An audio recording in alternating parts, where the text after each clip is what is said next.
Right now, every trip to the grocery store feels like a battle of attrition. Most households are already struggling with the lingering effects of the pandemic and an ongoing war in Iran that continues to strain global supply chains. Just as global inflation seemed to be cooling, major financial institutions issued a warning. They began tracking a massive new economic threat emerging directly from the ocean. This chart shows the projected impact of a Super El Niño. According to Goldman Sachs, it can trigger a 15.8% surge in global food prices by 2026. Translated into lost output, the resulting extreme weather could wipe out $342 billion in agricultural production. This temperature anomaly in the Pacific Ocean acts as a massive macroeconomic shockwave. The weather patterns it creates will dictate the cost of living through 2028. The trigger for this event starts with the trade winds. Normally, these winds blow east to west, pushing warm surface water toward Asia. During an El Niño, those winds weaken and millions of cubic miles of warm water spill backwards towards the Americas. That massive migration of heat disrupts a global air current system known as the Walker circulation. Because the ocean is warmer in places it shouldn't be, heavy rainfall develops over the central Pacific, shifting where rain falls across the entire globe. This visualization of sea surface temperature departures reveals the severity of the 2026 event. The dark red band spanning the equatorial Pacific represents ocean heat far beyond normal levels. By rearranging where atmospheric moisture is delivered, this oceanic heat sets a geographic trap.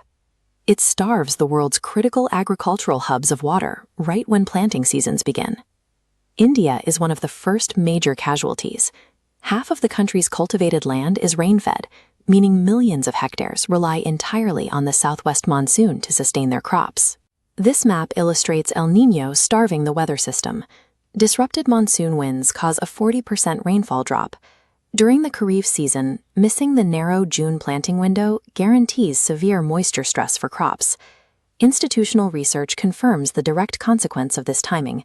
Studies show that any delay in the monsoon's onset postpones sowing and guarantees significant yield losses for farmers.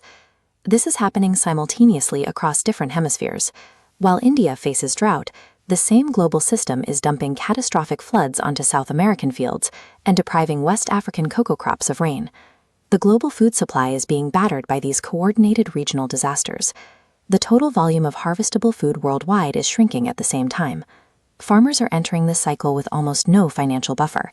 Most are struggling with high fertilizer and energy costs linked to the conflict in Iran. When fields dry up or flood out, yields plummet. However, the global demand for food does not stop. Farmers suddenly have drastically fewer crops to sell into a market that still needs the same amount of grain and oilseeds. This graph plots the core economic dilemma. As the total supply of crops shifts sharply to the left, wartime input costs push the baseline upward. The new equilibrium point means the price of raw commodities skyrockets on global exchanges. This creates a compounding effect. Climate-driven crop shortages are colliding with geopolitical inflation to lock in historically high food prices. The economic damage bleeds far beyond the edge of the farm. When agricultural yields fail, the income of entire rural populations completely collapses. This vanishing income destroys the rural non-farm economy. We see a sudden plummet in demand for goods like tractors, for construction materials, and small-town real estate. You might assume that once the weather normalizes, prices will quickly drop back down. But economists warn these spikes are incredibly stubborn. The pain at the grocery store is projected to last into the second half of 2028. This timeline tracks the mechanics of that delay. The 2026 harvest failure triggers a cascading sequence. Staggered planting cycles, logistical delays in shipping, and the slow depletion of national buffer stocks mean the full impact only reaches consumers 2 years later. El Niño is now a permanent macroeconomic force. This cycle, amplified by global warming, dictates the cost of basic living and confirms that climateflation is an unavoidable reality.